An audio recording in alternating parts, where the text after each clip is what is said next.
Hi guys, this is Mr. Urrego, and today we're going to do composite functions, or also called composition of functions.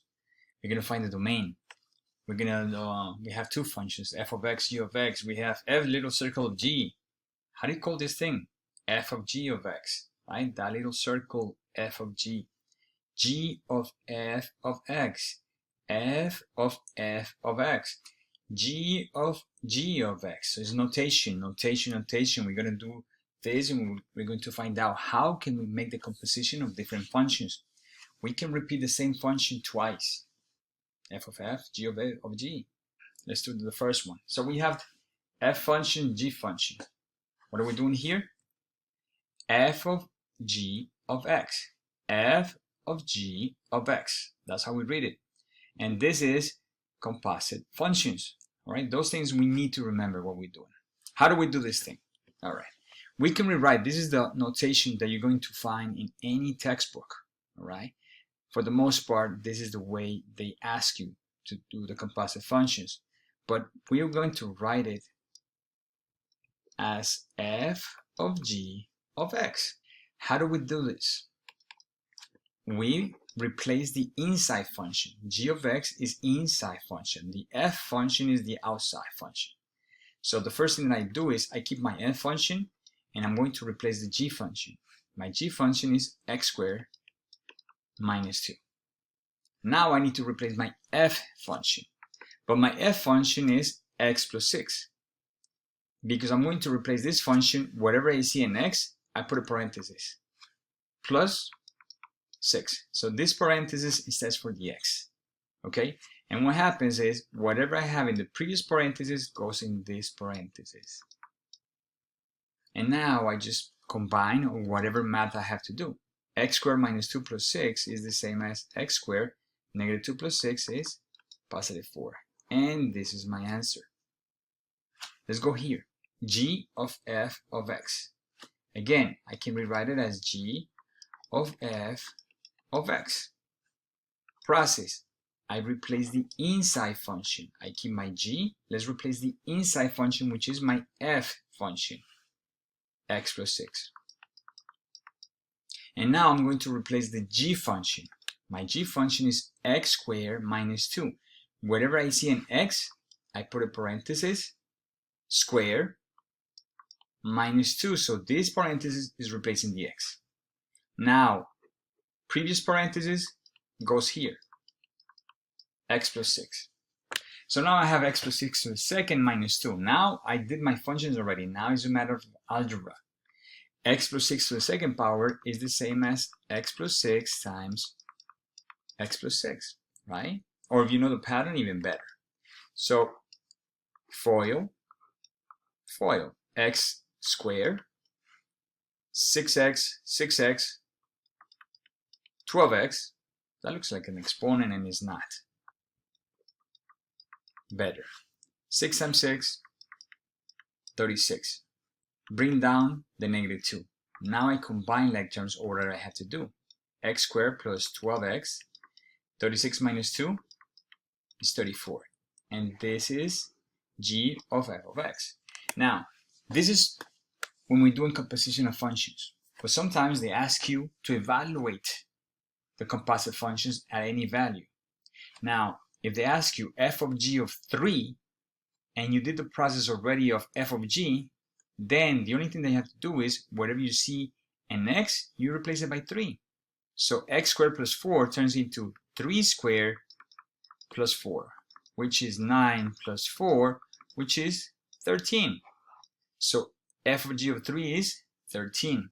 Second question, g of f of negative 1. Most books will do this. So because I did the process already for the composite function, the only thing I have to do is, wherever I see an x, I replace it by negative 1. So x squared, negative 1 squared, plus 12x, instead of the x, negative 1, plus 34. PEMDAS, negative 1 squared is 1, 12 times negative 1 is negative 12, plus 34. This is 35 minus 12 is 23. G of f negative 1, 23. Evaluating. Oh, What about if I didn't do the process? Let me show you a shortcut. So again, same question, f of g of 3, but I didn't do the process before. So how do I do this? Let's do the same process that I did when I was solving the composite function, right? Replace the inside function. F of g of 3. F of g of 3. What's g of 3? G of 3 is nothing more than plugging in the 3 wherever you have an x on your g function. So g of 3 is x squared minus 2, 3 squared minus 2. This is 9 minus 2, which is 7. So g of 3 is 7. F, and now instead of g of 3, I put 7, which is the answer that I got. Now I gotta do f of 7. F of 7. Instead of the x, I'm gonna put a 7, right? So it's gonna become 7 plus 6, which is 13. So my final answer is 13, which is what we got before by doing the whole process. So you have two choices. If you have the whole process already done, plug it in. If not, replacing the inner function, get a value, and then replace this in your outside function. What about the other one? G of f negative 1. G of f of negative 1. F of negative 1. My f function is x plus 6, but I want the x to be negative 1. Negative 1 plus 6 is 5. So g, f of negative 1, 5. Now my g function, x squared minus 2. X squared minus 2. Instead of the goes here. Previous parenthesis goes in here. 5 squared is 25 minus 2 is 23, which is what we got on the previous process. Okay? All right, evaluating. That's it for evaluating. Let's get into the domain. So let's use the same two functions from before. So this was the answer that I received, that I got from here. Okay? Before we move, composite functions. That's what we're doing, right? Composite functions.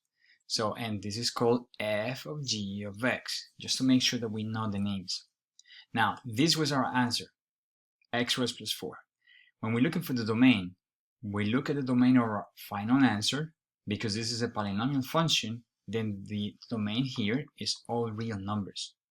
By the way, domain, check this video, everything about the domain. I'll link in the description. So my domain of my final composite function is all real because it's a polynomial. The other thing that I need to check is my inner function. Because I'm doing f of g of x, my inner function is the g of x. But g of x is also a polynomial function, which is real numbers. In this case, the final domain is all real numbers, or negative infinity to positive infinity. Okay? Same idea here. G of f of x. My final answer is a polynomial, therefore this is all real. Whenever I'm doing the domain of a composite function, I always check the inside function. Here we have g of f of x. My inside function is my f function, which is a polynomial, all real. And then I check the final answer. Final answer is, this is the final answer, polynomial, all real. Therefore, my domain for the composite function in total is all real numbers. So these are simple. Let's get into something more interesting. Okay? Same idea. F of g of x. Composite function. Remember, composite function, that's what we're doing. So let's find the composite function and then we find the domain. All right? Let's put those two steps right there. So I'm doing f of g of x. I replace the inside function first. F of g, x minus 2. And then I replace my outside function. But the outside function is square root of x, right? Whatever I have in the previous parenthesis goes there. So my final answer here is square root of x minus 2. Now, two things. Inside function. My inside function was g of x. And this is a polynomial, therefore, all real. Okay. Final answer. This is the final answer. Because we have a square root, I make whatever I have inside greater than 0. Greater than or equal to 0. From there, I leave the x by itself, and I get x is greater than or equal to 2. Right? My domain. 2 greater than, okay, that's my domain. Interval notation from 2 to infinity. All right, that's the domain of this function. Let's do another one. And then we go crazy. Again, guys, if you're with me, subscribe to the channel, like the video, and comment. Ask questions. I will answer them. All right, grateful. Thank you for the support, by the way. F of g of x. F of g of x. F, replace the inside function. G of x. By the way, guys, I don't care. Who cares about what kind of functions you're given? The process is always the same. Replace the inside function, which is square root of 1 minus x. Don't be concerned about what kind of functions they're given. The process, again, outside function, f of x. Wherever I see an x, I put a parenthesis. The x is to the second power, therefore the parenthesis to the second power plus 4. What's the idea? What I have in the previous parenthesis goes to the next parenthesis. So that means I have 1 minus x inside this parenthesis. Now what? This square will cancel the radical. Therefore, I have 1 minus x plus 4, which is 5 minus x. And this is the final answer for f of g of x. What about the domain? My domain, inside function. My inside function was g of x. This is my inside function. All right? So let's do the inside function.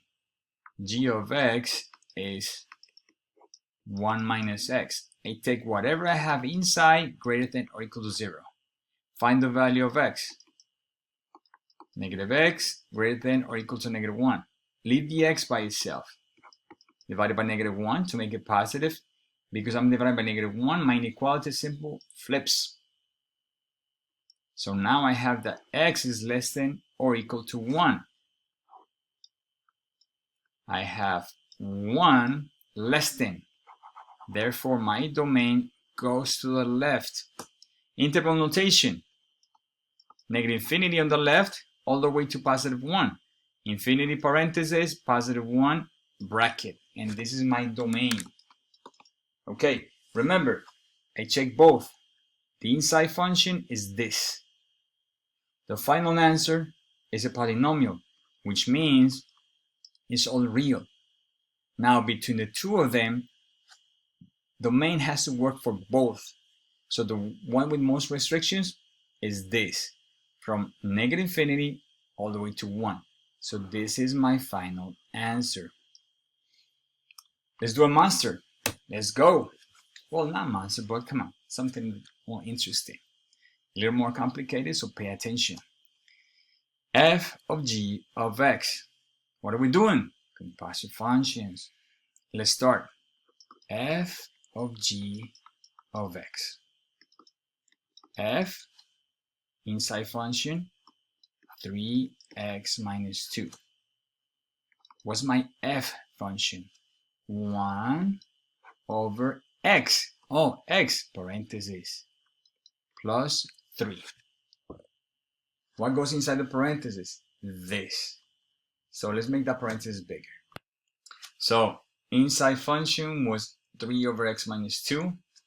Then my f function is 1 over x plus 3. X parentheses plus 3. Okay, now I have a complex fraction. The whole idea is to solve this. So right now it's just regular math. Now we have to work with this expression, which is a complex fraction. Here we go. So we have 1 on the top, the bottom. I need to get the same denominator. Therefore, I got to multiply by, on the bottom, x minus 2 on the denominator. So my expression on the bottom, so I have a 1 on the top, and I'll multiply 1 times x minus 2 will be the same denominator.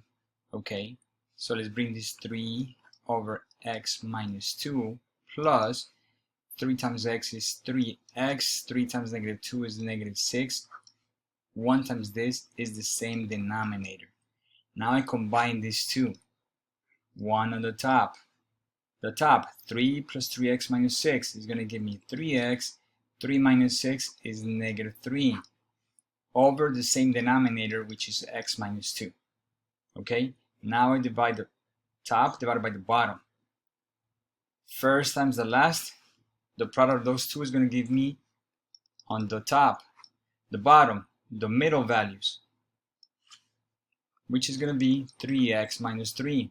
Please make sure you check the complex numbers videos and the rational functions video, please. All right. So now I did this, I multiply, and this is my final answer. So this is the composition of functions. Final answer. Now I gotta find the domain of this. Domain of a rational function is anything, all real, except what makes my denominator 0. So I'm gonna take my denominator, make it equal 0, solve for x. So 3x equals to, divided by 3, x equals 1. Do I want this value? No, this value will make my denominator 0. Therefore, this is the restriction for my denominator. Okay, so this is the restriction to my answer, to my composite function. So it's all real except this value. Now let's go back.